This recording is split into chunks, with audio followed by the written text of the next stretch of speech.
Many believe that the West Coast, East Coast elites have been the creators and disseminators of neoliberal thought and practice, much to the detriment of the American worker for over a quarter of a century. Is this true? Was communism inadvertently good for American union workers, and did it lead to higher wages? Fact is, when it comes to ferreting out the Platonic truth about neoliberalism, the Soviet Union and international communism cannot be ignored. Can venture capitalists, Wall Street, financial modernizers, and IT pioneers continue to push their globalizing agenda forward? And should they be able to? Is the demise of the neoliberal order hidden by the smokescreen generated by our fiery culture wars?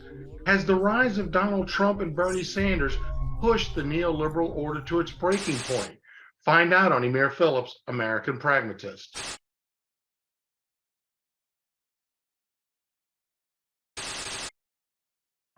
Ignoring all of the remedies, believing all of the rumors, with their endless database. I wanna sit with my enemies and say we should have done this sooner, while I look them in the face. Maybe that will crack the case.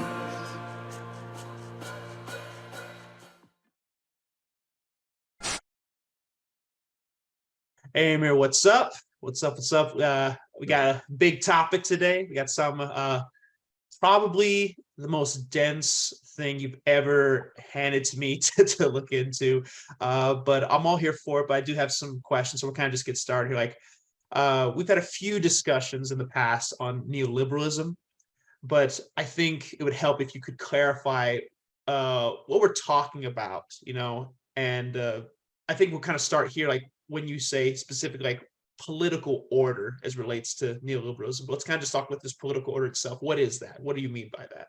Well, I think the focus is important because Americans, especially younger generations, tend to focus on the personality of a candidate and not so much perhaps on the institution behind them or the specifics of the platform and their ability to carry it out beyond personality. So political order is important. And this podcast is about the economic philosophy, the political order that's running the world. Whether you like it or not, this is what's going on. And that gives it a sense of urgency. So I do think understanding political order is a fair beginning. Yeah. So by political order, I mean, like a constellation, an institutional network of ideologies, policies, and constituencies, that shape our nation's politics. And it goes beyond the election cycle, and that's critical, beyond 2-year, 4-year. I know we don't do 6-year, but in Europe they do. But yeah. And neoliberalism goes beyond our nation now. So the US has an empire, world empire, whether you like it or not. And so the political order is a global constellation at an institutional level that goes beyond personalities, beyond the election cycle, and is shaping our socioeconomic reality. Are there specific American political orders, like in your opinion, are there like certain types or ones that have developed or anything like that? For purposes of going into neoliberalism, I think there are the two political orders I think we need to focus on are the more recent ones, in the last 100 years. And that would be one would be the New Deal, which was the 30s and 40s associated with FDR. And it kind of hit the high watermark in the 50s and 60s. In my opinion, the Yom Kippur War and the oil embargo was kind of starting to hit bad. And with Carter's stagflation, it kind of hit bottom, and it started to die in the late 70s with stagflation, inflation. And then all of a sudden Reagan comes in. And then you have the neoliberal order that started in the 70s with Thatcher in England. Reagan starting to, Ford didn't win, Dole, when he ran for office, Reagan ran in 76, he didn't win, but then he comes in 80.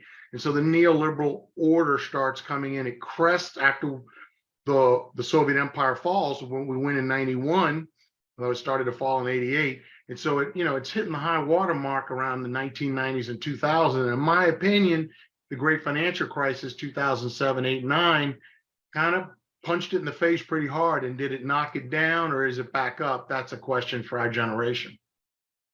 Yeah, so it fell around that time.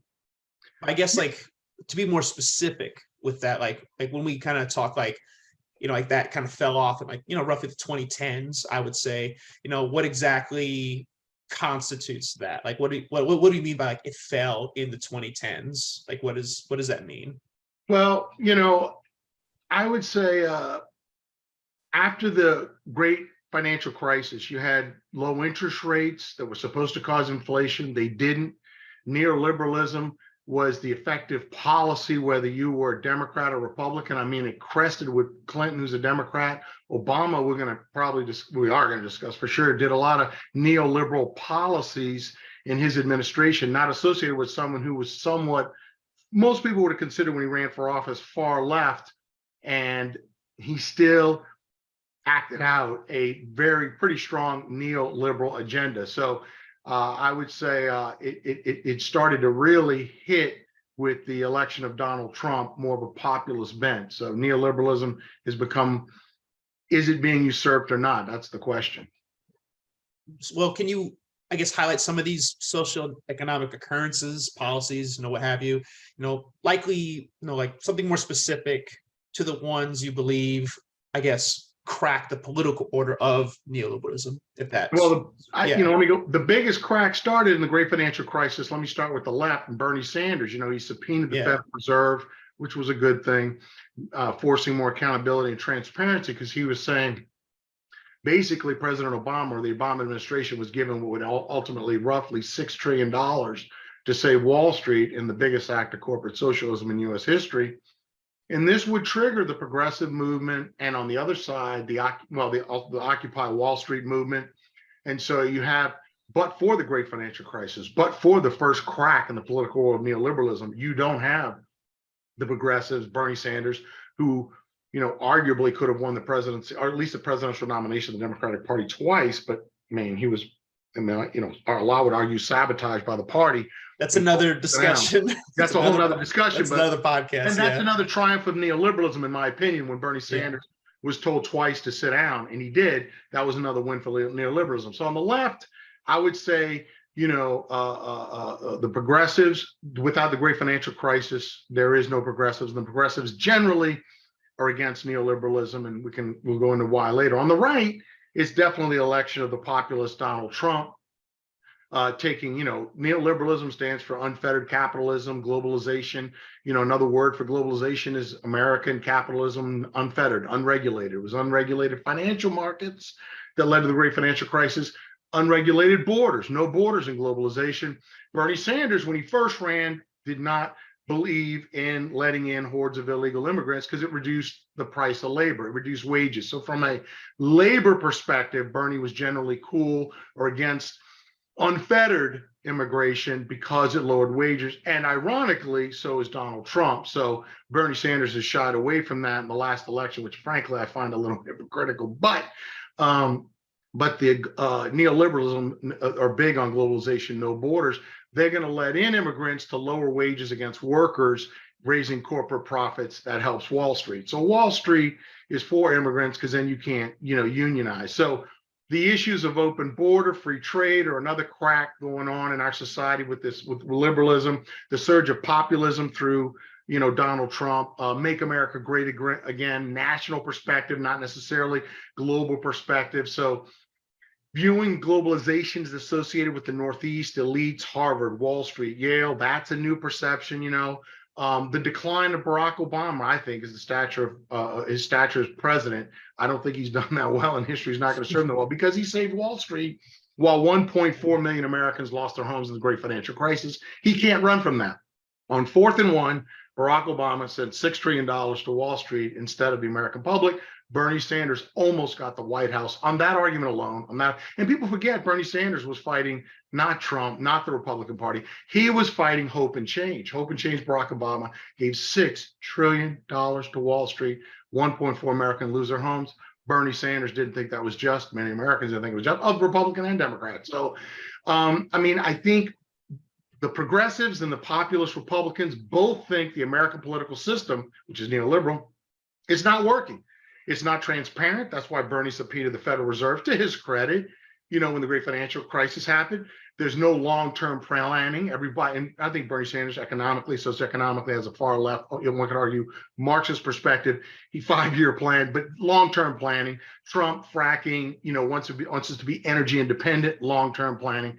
It's not about immediate profits like Wall Street. It's not a Wall Street perspective. It's not a neoliberal perspective on the right and left. So, the progressives and the Trump Republicans want more long-term planning. What's good for your average working American? I think Bernie Sanders has a strong track record of that in the past, and Trump still does, in focusing on your average working American as opposed to your average working hedge fund manager in Wall Street. That's the difference. There's a lot there. I wish I could just go on and on about that time period. There's a lot of bad blood there for me, but we're gonna keep moving forward. But it's like that's another time. But I think it's fair to say that it seems that the Democratic Party, at this point, has kind of become or evolved into a party of globalists. The elites, the open borders, kind of like you were saying before. While the Republican Party is more, American workers and populism, and, more family oriented and more or less the face of conservative Christianity, I would say it's more geared towards that route. And correct me if I'm wrong. This is kind of my observation. No, I think on the religious side, for sure, Catholics more and more voting Republican, pro-life. So yes, I would say so. But there is the leadership of the Republican Party at the institutional level is also global. So the Republican Party is not getting out of this noose either.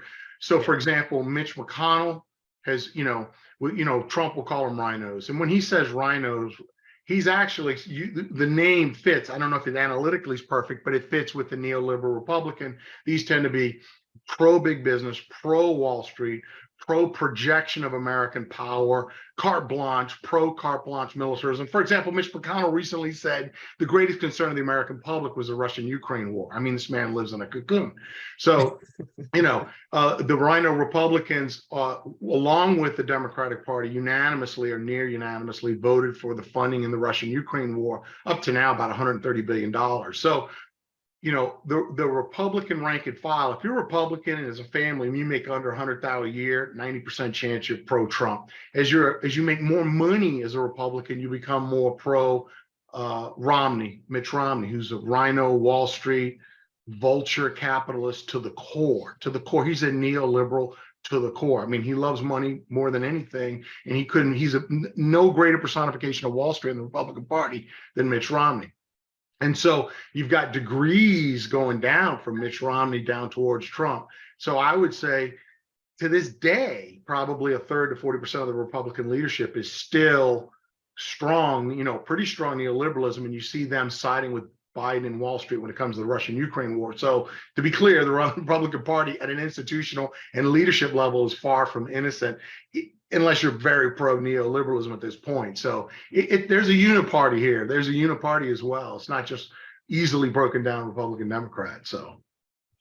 No, and actually, I want to unpack that a little bit more, if you could, try to be, I guess, give a few more specific examples of, I guess, where this kind of began and how it's evolved into the system that's now. Because I think it's very intriguing when you kind of brought up, well, it's not just Democrat and Republican. There's actually sort of like a neoliberalist sort of invisible party behind the two that's all sort of gun-ho behind that viewpoint. So I guess kind of unpack that, from its origin to I guess now. I'm sure it will be a lengthy discussion, but let's just kind of move in that direction. In American history, when you have a political order, you almost always have a uniparty. For example, let's go back in time to the New Deal. Mm-hmm. Eisenhower did the highway system. Eisenhower engaged in Keynesian economics, and he was a staunch Republican, whether you liked it or not, because the language of socioeconomics, the language of politics, the language institutionally to get anything done was in the ambiance. Efficient water was the New Deal. The New Deal. So a neoliberal, Wall Street comes first, wouldn't have cut it. Big government was still viewed as a solution. From the Great Depression till the time of Carter, big government or government in general, take your pick, was viewed as a solution. Keynesian economics held sway. So both parties, there was a uniparty. So to be clear, there's always going to be a uniparty when you have political order. So let's go back further in time. The Republican Party under Lincoln was really a party about tariffs and industrialization at all costs. Lincoln was the first national capitalist, and Lincoln was a brilliant macroeconomist and probably the only president outside the founding fathers who could be termed a founding father legitimately because he was so structural, not just in terms of slavery, but in trying to usurp England as the workshop of the world, and from a national capitalist point of view, industrialization of all costs, which he got from Alexander Hamilton. Specifically, his American philosophy, his economic philosophy, was called the American system. The American system was a specific term of art in economics. So he focused on trade surplus, tariffs, and if that meant ending slavery as a side consequence, which is how I viewed it, so be it. But the Whig Lincoln, who became Republican, became more moral when it suited his macroeconomics, and the American system that I've referred to, which began with Hamilton and John Adams. And then it would resurface this national make America great again. In Lincoln's case, it was make America greater than England. Alexander Hamilton said there is no political freedom without economic freedom. That's the essence of the American system. And Lincoln felt the American Revolution was not completed because England was the workshop of the world and the manufacturer of the world. Until America was there, we weren't truly, truly independent. So Lincoln viewed himself as completing the American Revolution. And in a sense, he did. And so with the New Deal, that kind of waned. And so the Republican Party was the uniparty with Lincoln until Woodrow Wilson. So from 1960 to 1920.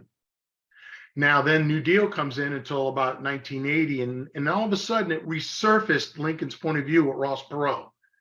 America won. We basically conquered the world in 1991 when the Soviet Empire fell, and then all of a sudden Ross Perot shows up and says, hey, all this globalization, all this international is going to reduce wages for American workers. And you're going to hear when he quoted that famous quote, that great sucking sound when he was against NAFTA.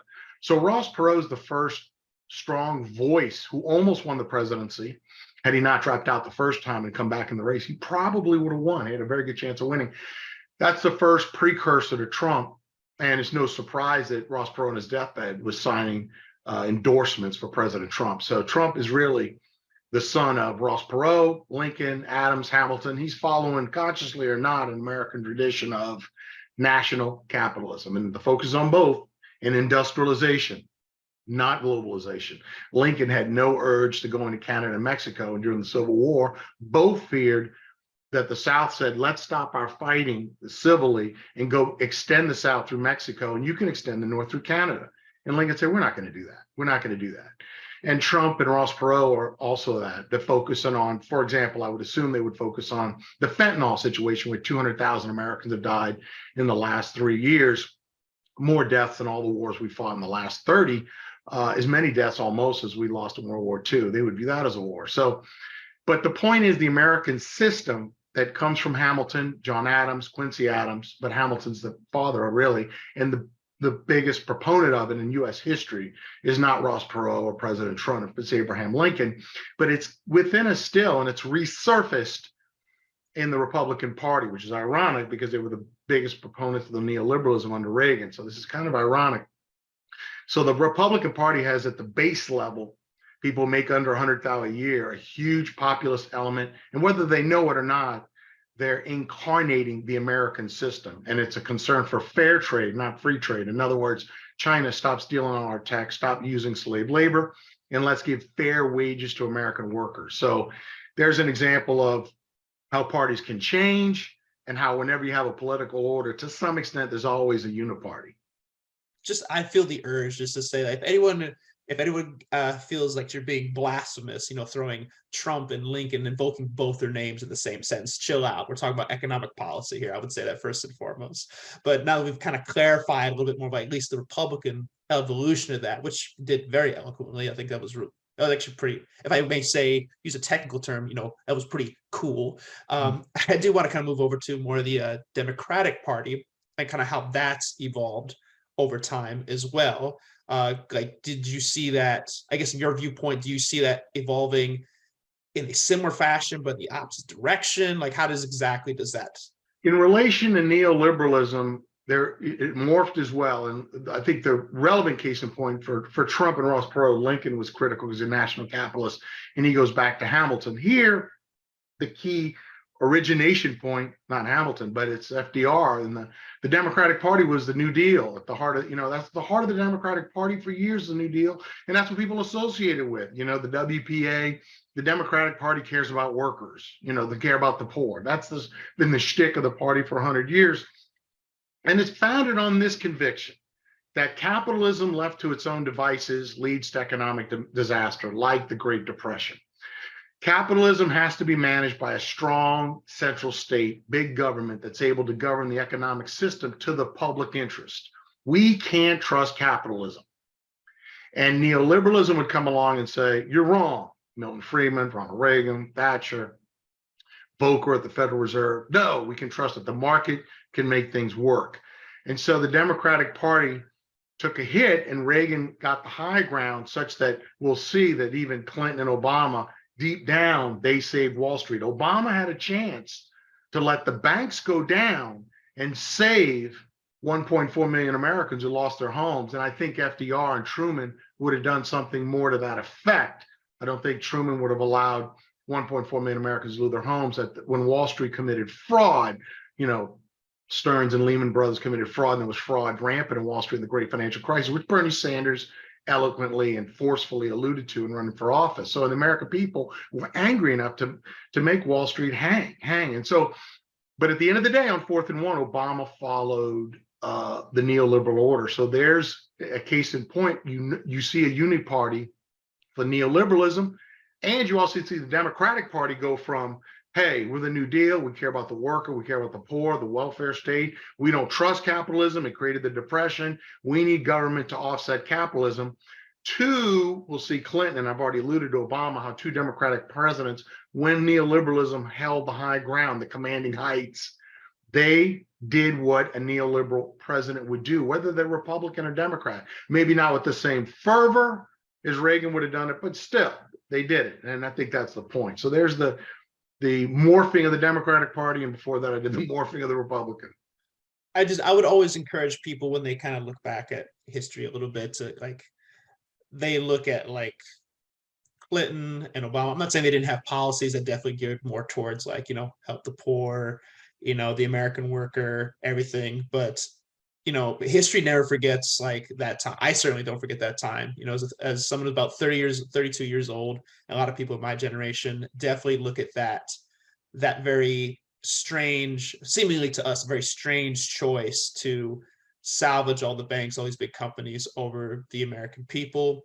And I think that speaks directly to exactly what we're talking about right now. Yeah, Greenspan was head of the Federal Reserve, and he was a massive neoliberal, and he grounded his soul, his being, and institutionally, the Federal Reserve was a manifestation of Greenspan for a couple of decades. And he was grounded, and the Fed grounded the belief that market forces had to be liberated from government regulatory controls. The government was stymieing growth, innovation, and freedom.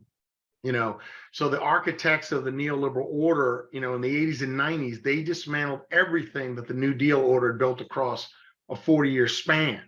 And ironically, it did lead to the great financial crisis where there was no regulation in the shadow banks, and the Democratic Party broke off first, pointing the finger. Ironically, a Democrat was in power, Barack Obama, Bush initially, but Barack Obama weathered most of the storm of the great financial crisis. And it was Bernie Sanders, the Democrat, who pointed the finger and said, this is wrong, this has got to change. And he was subsequently followed, in some respects, his first cousin macroeconomically, although they don't talk to each other at all, the populist President Trump. Since both arguably Marxist Bernie Sanders, progressive Bernie Sanders, take your pick, and populist President Trump, both could give or take Wall Street. And you'll see that in the vote. If our viewers go check the voting in the presidential and the primary elections in Manhattan, which is the heart of Wall Street, look who came in last.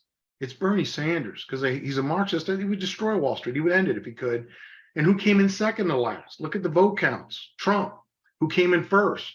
Biden, Hillary Clinton. That tells you who Wall Street trusts. When Biden ran, he slaughtered Trump in Manhattan. That speaks volumes.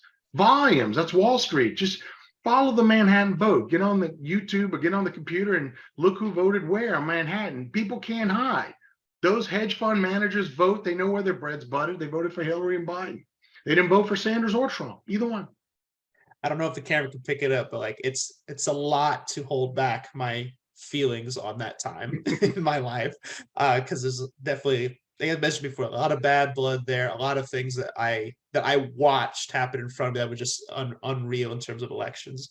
But continuing forward with, like, I guess, to stay on track with just political order specifically, I guess, knowing all that information and rolling it together, I guess, how do you go about establishing a political order? Like, because these things don't just come about, like they're orchestrated to an extent, and also I assume partial evolution kind of helps foster it Yeah. along. So, like, how do you establish a political order anywhere? Well, you got to have a vision that goes more than winning an election or two. FDR had that. Of course, he was president 4 times. We didn't know he was going to view himself as royalty and stay in for life, but he could establish a political order.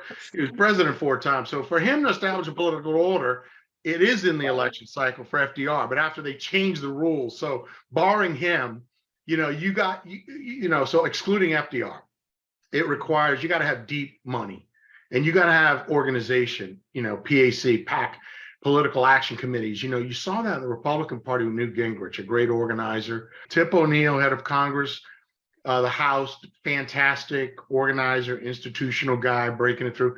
LBJ, you may not like his politics, but in terms of getting stuff through, had a vision that could effectuate and institutionalize a political order. So you need political action committees. You got to invest in promising candidates over the long term. This is long-term planning. This is think tanks. This is why when you want to see what's really going on in the world, look at the think tanks, look at the PACs, political action committees, look at the vision.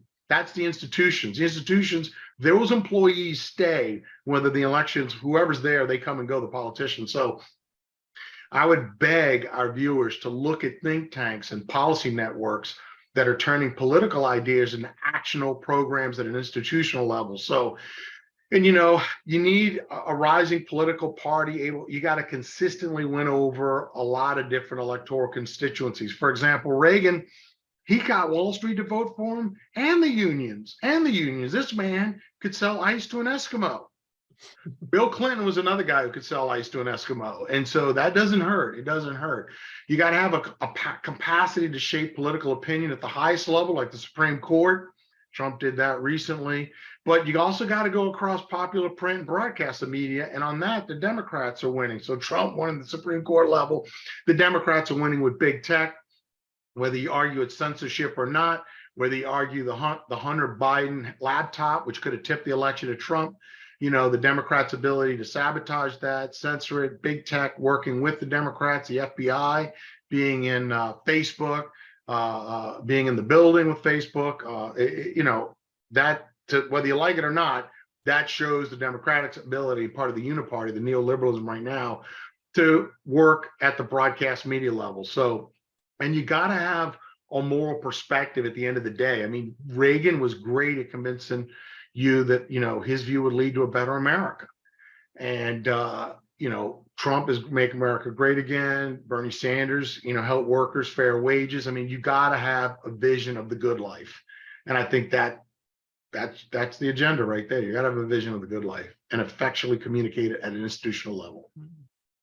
So then political orders, I guess, in other words, are complex projects that require advances, across the board, like across like a very broad front. It can't just be like, just focus on this. You got to focus we got to focus on all of these things at one time. Yeah, everything I said is simultaneous, even though I said it in a linear fashion and simultaneous, which is why they don't arise very often. It's hard to pull this off. You're talking about 2 in a century, the New Deal, Democrats, and neoliberalism. And this one's still rolling over in this century. So a century and a half, only 2 political orders in the US.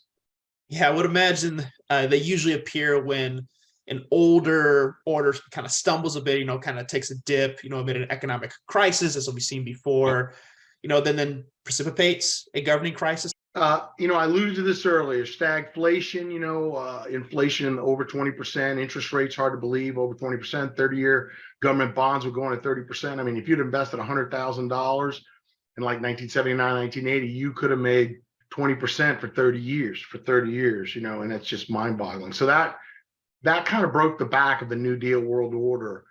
Reagan got us through stagflation with Paul Volcker at the Fed, raising interest rates, I think a little bit inordinately high, but he did get it through, and he ended inflation.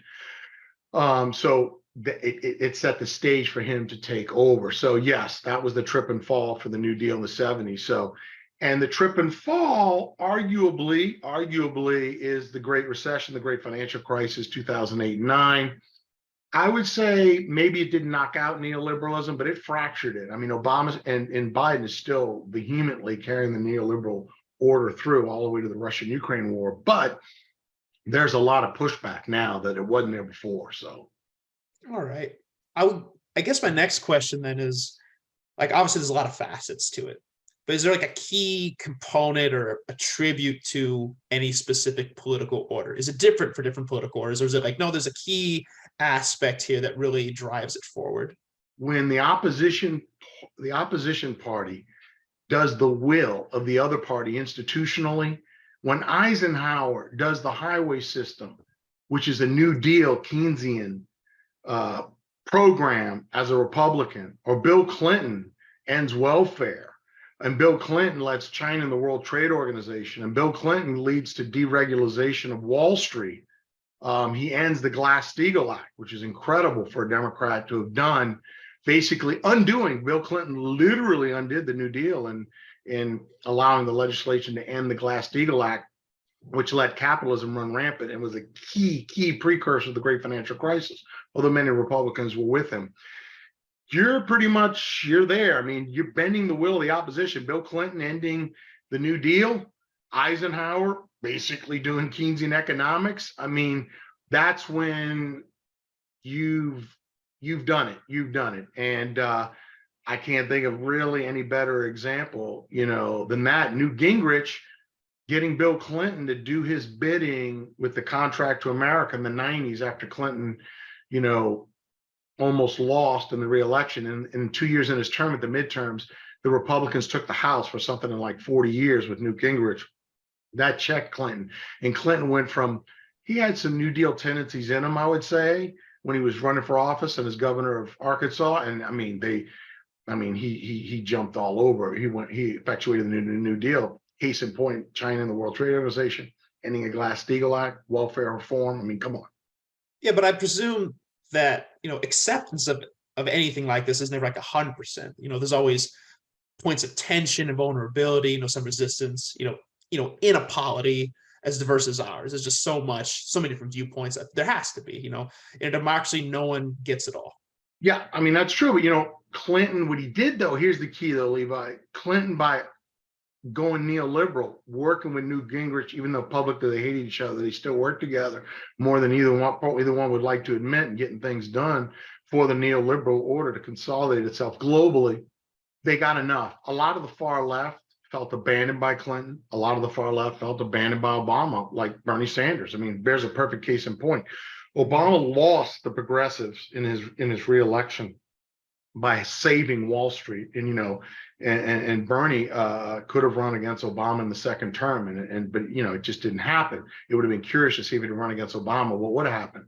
But the point is, Obama secured Wall Street and what Trump would call the Rhino Republicans. So what he lost in Bernie, he gained in Wall Street, and he still had enough of a majority running against Mitch Romney. A lot of Republicans didn't see him as that big a difference, because Mitch Romney is the very heart of Wall Street, the very heart of neoliberalism, and yet Obama saved Wall Street. So what makes Mitch Romney relevant? In a sense, the Republicans running Mitch Romney, the very incarnation of neoliberalism, became superfluous against Obama, who had saved Wall Street. And so there was no other player. So Obama, while you are right, he didn't have the full majority, he had enough to effectuate the agenda, which is all you need.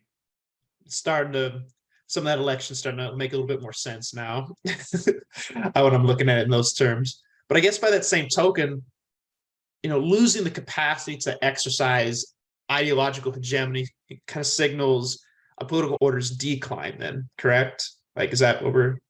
Stuff that looked radical, like Bernie Sanders holding the Federal Reserve transparent so the American people become aware that it was $6 trillion of taxpayer money that was going to save Wall Street, and the government was bailing out the banks and not the people from foreclosures, by and large. I mean, Bush did some stuff, but by and large, Wall Street was put way ahead of the American people in the great financial crisis. And so stuff like Bernie Sanders, a Vermont senator who's, lived in a kibbutz, honeymooned in Russia in the 80s while we were fighting the Cold War, was viewed as, barely won as mayor of Burlington as a radical. Suddenly, he's a viable presidential candidate. So things can change quick when orders shift. For example, a lot of the, Trump Rhino Republicans or Wall Street Republicans, they're not really getting too worked up about, homosexual gay marriage or feminism, for example. So both those issues during the Cold War, they were going nowhere. We were too busy fighting the Soviet Empire. After 1991, it started with Clinton with Don't Ask, Don't Tell, and homosexuality or gay marriage or their rights and feminism, they started to take off. Because the rhinos or Wall Street didn't have a problem with it. What Wall Street has a real problem with is wages because it hurts corporate profits. Unions, that's what Wall Street. Feminism, gay marriage, Romney could care less about. The rhinos could care less about. What will make them stay up at night is unionization, fair wages for American workers, anything that cuts stock prices or corporate profits. That'll make them shit the bed.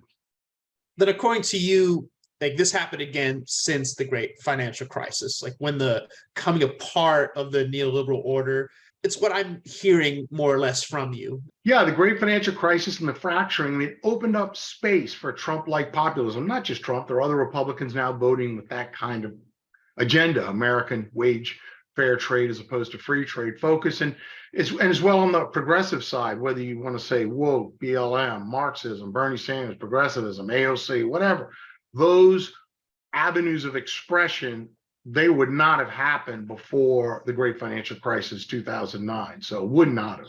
Whereas now, arguably, they're flourishing. Yeah. So on that note, then, like, what were the core beliefs of the neoliberal order of President Reagan? The one that he promoted to defeat international communism. Like, break that down for me. And we got to get back at the time. It's easy to judge people in our time, and I don't think that's fair to Reagan. Reagan was coming out when Keynesianism and unions were very strong, and one could argue we need unions now because American workers are getting slaughtered out of them. But there was a time when unions were arguably way too powerful. But at the time in 1980, Reagan was advocating at an institutional level, along with Thatcher, Milton Friedman, and others, free market capitalism, entrepreneurialism, small business ownership, economic risk-taking. I mean, that was central to the Republican Party and the politics of Reagan. And freedom, American freedom, was to be expressed economically, taking chances, starting a business. So, Reagan was not about maintaining tradition or the institutions that beefed up the New Deal of FDR, and he viewed FDR and the New Deal as coddling communism. And I will say there were a lot of Soviet spies in FDR's administration at the highest level in negotiating with the Soviet Union and Joseph Stalin. And that has been vindicated when documents were declassified, when the US got access to documents in Russian after 1991.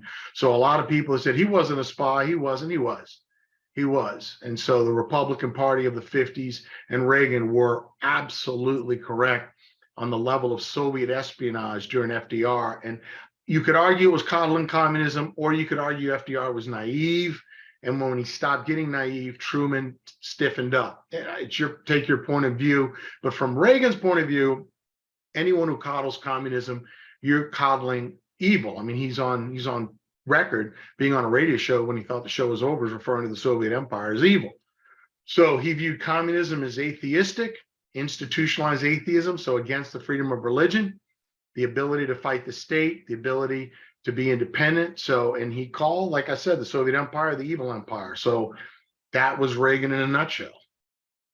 So for President Reagan, then, neoliberalism is a creed that calls explicitly for unleashing capitalism's power to defeat international communism. That's his core thing there.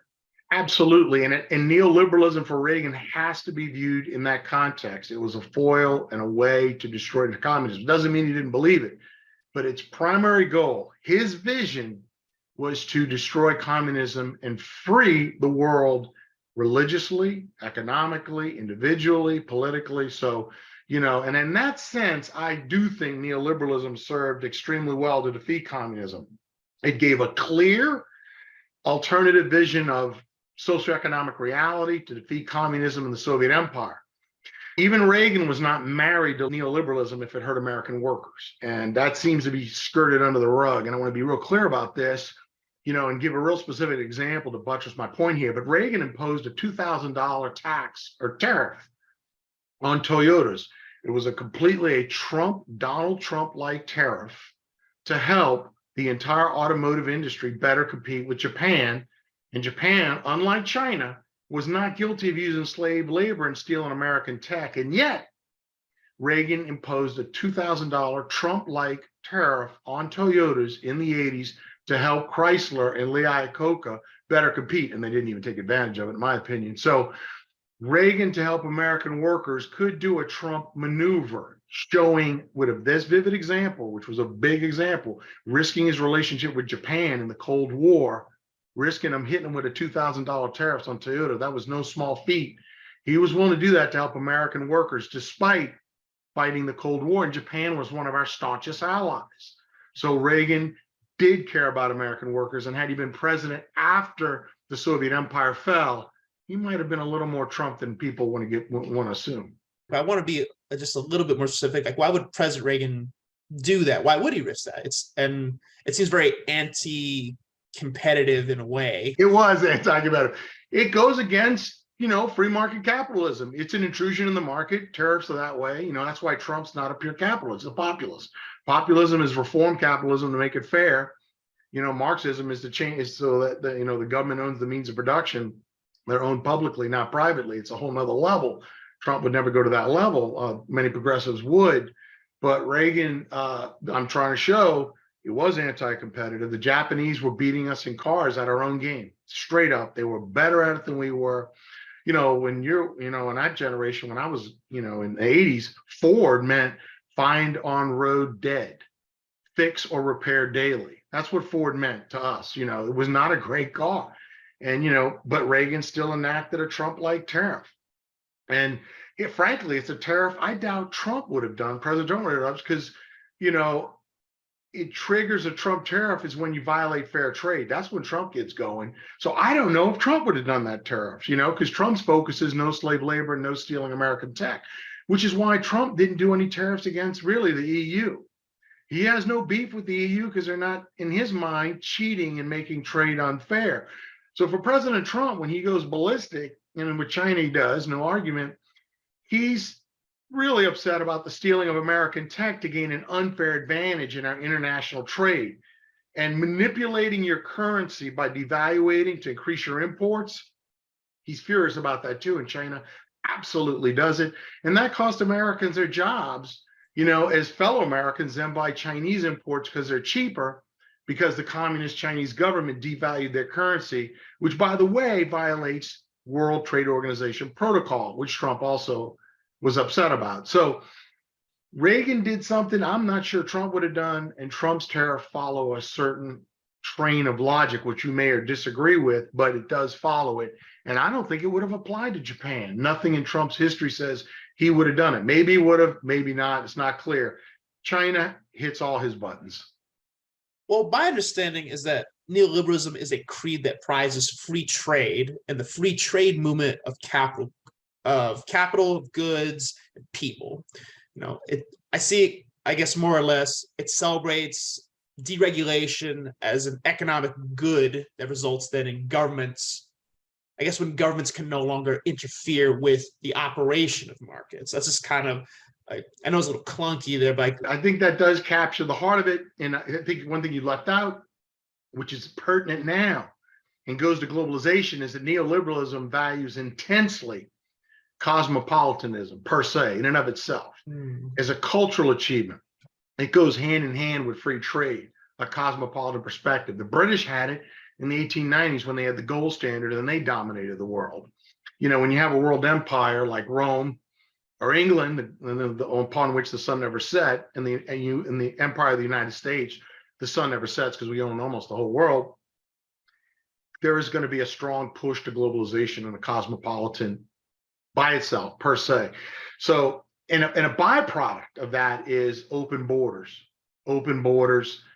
for free trade of goods and people. And the problem Bernie Sanders used to have, and perhaps to a certain extent still does, somebody should ask him, and President Trump absolutely goes ballistic on this, is that open borders tends to hold down wages, and this is economics 101. No one can deny that Biden letting in 8 million immigrants holds down wages against Americans, but it raises corporate profits because you lower wages. That's one of your big costs. So, it helps stock prices indirectly. So Wall Street's all for it. But corporate profits go up, American wages go down, so globalization is going to be a win-win, that enriches larger corporations of the West. They win with the cosmopolitan neoliberal push to globalization. Big tech, big companies win of the West big companies. And AI assisted corporate management wins because AI assisted corporate management, which has taken over more and more, you can get rid of more and more workers. I mean, if Amazon could have a warehouse with no workers and robots are running it all, don't we all think they would do it yesterday? So, and will it bring an unprecedented level of prosperity to the rest of the world? I don't know. That's the theory that it will. But I believe the current facts worldwide today currently indicate otherwise. Yeah, much of these values, they've deeply shaped America, since our founding fathers, way back when, I mean, as much as a nation, we have sought to liberate markets from encumbrances, whether from, monarchy, mercantilism, bureaucracy, artificial borders and tariffs and so on. It just kind of, I don't know, like I think I'm more accustomed to your viewpoint of like it. I know what the intention is, but it's not really going in that direction. I think there's a lot of truth to what you said, but there's a big but. Not all founding fathers, and I've referred to it earlier. Yeah, Hamilton and John Adams represented a view of industrializing America by using the federal government, specifically the federal government, which Lincoln would tee off on, to help America achieve socioeconomic preeminence, even if it meant the market being curtailed. Abraham Lincoln, the apex of that view is Abraham Lincoln. And then I would say Teddy Roosevelt, Ross Perot, and President Trump, since Lincoln, they have no problem using the federal government to help industry like fracking. And so the federal government can be used. If the federal government helps America industrialize and have industrialized preeminence, which is why they focus on producing actual products instead of just financial products, Abraham Lincoln, Roosevelt, Ross Perot, President Trump be all for it. So not all founding fathers, most, but not all. So, there's been consistently another constitutional viewpoint, and it's been called throughout economic history, the American system. And that's a specific term of art. I'm not, just making that up because it's American. Mm-hmm. That is it. And it has specific beliefs, which I've already alluded to. And so it's no coincidence that Trump viewed Ross Perot as Lincoln viewed Alexander Hamilton.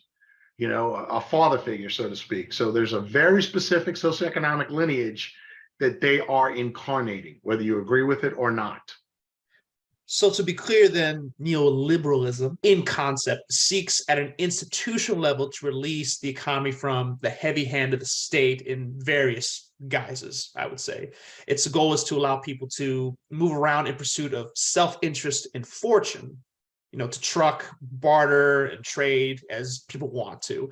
And then so national borders within this view does not seem to have an easy fit. No, nationalism tends to be belittled and viewed as an evil. And you see that in the Democratic Party viewing most expressions of national, from the national anthem to the flag to borders, viewed as Neanderthalish, stupid, wrong-headed, you name it, they've thrown the name at it. So yeah, no, it doesn't. And Adam Smith, in my opinion, he contradicted himself, in Wealth of Nations, came out in 1776.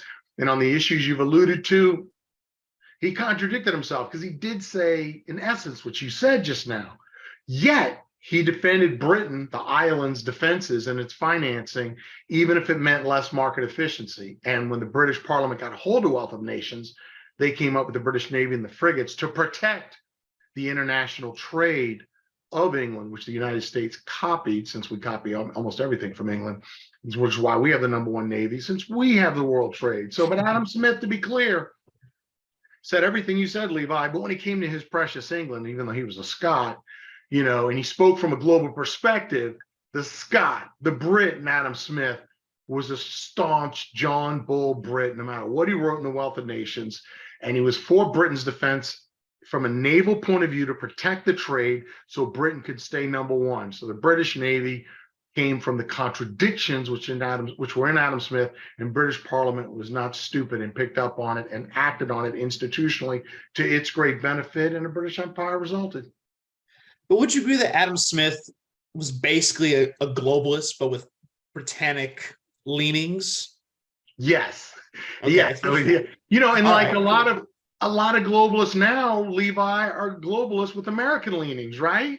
You know? Okay. All right. Yeah, I suppose. It's kind of yet again we're imitating England. So yes, it's well said, and I'll concede the point. But you know, I want to add that Hamilton and Lincoln, in what was called the American system, and I keep alluding to it, hopefully, so some of our reviewers will look it up and research it, Yeah. believed that to reinvigorate markets, and I'm counterposing your point here, what is required is far more state intervention than classical liberalism, which you've alluded to consciously or otherwise, would ever allow for. So the American system, Lincoln, Trump, Hamilton, would go way beyond Adam Smith and just saying Adam Smith would say a navy to protect free trade, and that's about it.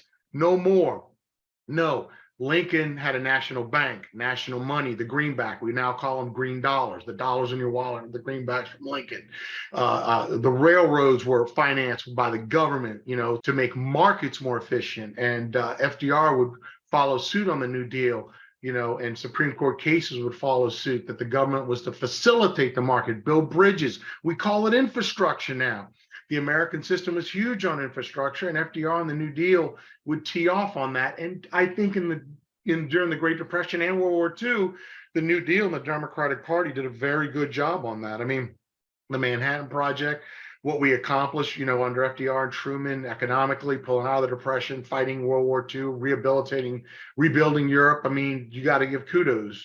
The Democratic Party did care at that time about the American worker. They put their money where their mouth is, and they delivered. So then under what became to be called the American system, you know, under Hamilton and Lincoln, as you've already mentioned before, it asserted that strong states are necessary to organize vibrant markets then. Yes.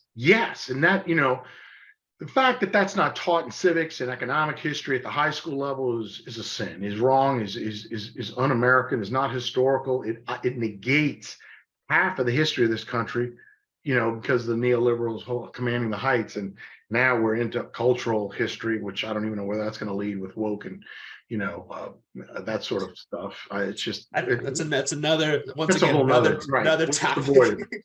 But yeah, the fact that your average person, when you shouldn't be able to become an adult without being able to say what you just said and mean it.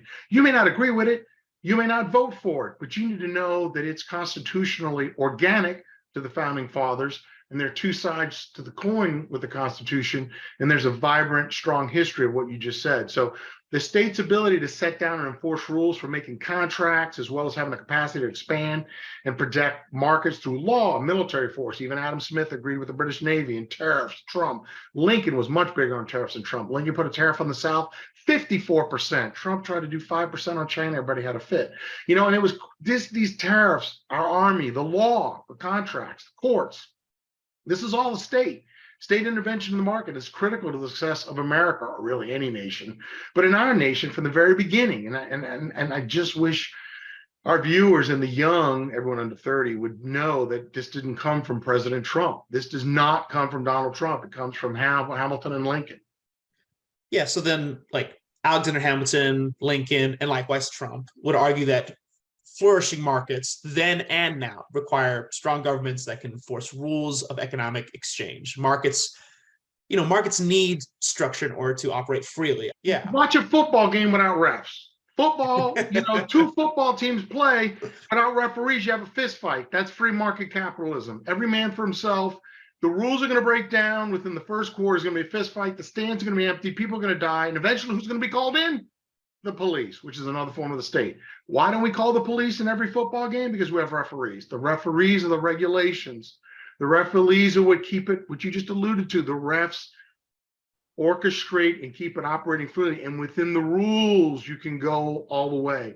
Within the rules of the state, within the intervention of the state, you can go all out. During COVID, Levi, President Trump and his appointee, Jerome Powell, who, by the way, is a lawyer, not a trained economist. He's a lawyer, he's a problem solver, and somewhat of a populist bent. President Trump and Jerome Powell, the Federal Reserve, poured trillions of dollars in the American economy in the form of PPP, SBA loans, and unemployment extension, and for the first time in American history, even gave unemployment to independent contractors. They didn't even pay into the system. Other Americans had their unemployment extended in time and increased in amount to levels unheard of in American history. And this stimulus, and stimulus checks as well, that was not a neoliberalism response. It was not. Neoliberalism would have said, let the market handle it like it did in the Great Depression, which of course led to the Great Depression, which is why the New Deal erupted from that. So, if Mitch Romney or even Obama had been president, a neoliberal response would not have worked. Now, if Sanders had been president, I think he would have responded similar to Trump. I do think Sanders would have issued a lot of money into the economy, just like I think Sanders would have done a lot to save the 1.4 million Americans who lost their homes during the great financial crisis. Sanders would have done probably some or all of what Trump did, but Biden, had he been there initially, I doubt it. And Obama, I doubt it. Neoliberalism, absolutely not. And Obama showed his true colors in saving Wall Street, not the American people. So, and without that populist response by Trump, or if it could have been Bernie or a progressive, I think America would have been in zombie land. And I even believe this. I'm going to go on a limb here. I even believe to a certain extent Reagan would have also agreed with the response to COVID by Trump. Wherever Reagan is in the afterlife, because he was helping Americans at a national level, like the Toyota tariff showed, Reagan, I think, would have done what Trump did and would have approved what the Federal Reserve did. But, I don't think Reagan would have been as keen on it as Alexander Hamilton, Abraham Lincoln, and as Trump actually did. I think Trump would have went further than Reagan. But then again, look, Reagan's holy war against international communism, that's what consumed him. And he did a Keynesian economics with the Star Wars plan, $3 trillion. He went in a deficit. That's Keynesian economics. So Reagan would engage in Keynesian economics, Star Wars plan, $3 trillion deficit, government spending to beat communism. To beat communism, I think Reagan would dance naked in the street. So his socioeconomic tools were adjusted or tweaked accordingly. Fortunately, he won without dancing naked in the street. So, Reagan did what he had to do for his vision, his task at his time. We have a different task right now. So in a pinch, Reagan could go New Deal. I'm coming back to Star Wars. I'm stating the facts. $3 trillion in Star Wars, big military push, Keynesian type economics. Some people call military Keynesianism. But to be clear, it was World War II that pulled us out of the Depression, not the New Deal. Don't want to belittle the New Deal. I think it helped a lot, and FDR admitted that. FDR said what pulled us out of the Depression was World War II. And Reagan kind of used that with the spending on military and pulled it off. Not only did he help us economically, but we took over the planet. So although the New Deal did mitigate the ill effects of the Great Depression, and that's commendable, it was World War II. It was World War II. So for sure, then Reagan preferred President Hoover to someone like FDR. Yes. The older Reagan, let me be clear, because, I want to be real clear. The younger Reagan was a Democrat.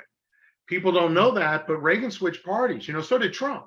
Trump was a Democrat. People forget that too. So, when he was at those swinging parties, he was a Democrat. So Reagan switched parties. He was around 35 or so.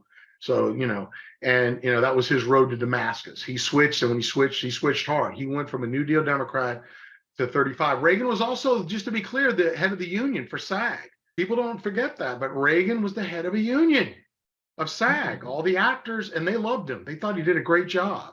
So that Reagan could be kind of quirky. All right. But I guess this later preference by Reagan would have been against FDR's version of social democracy.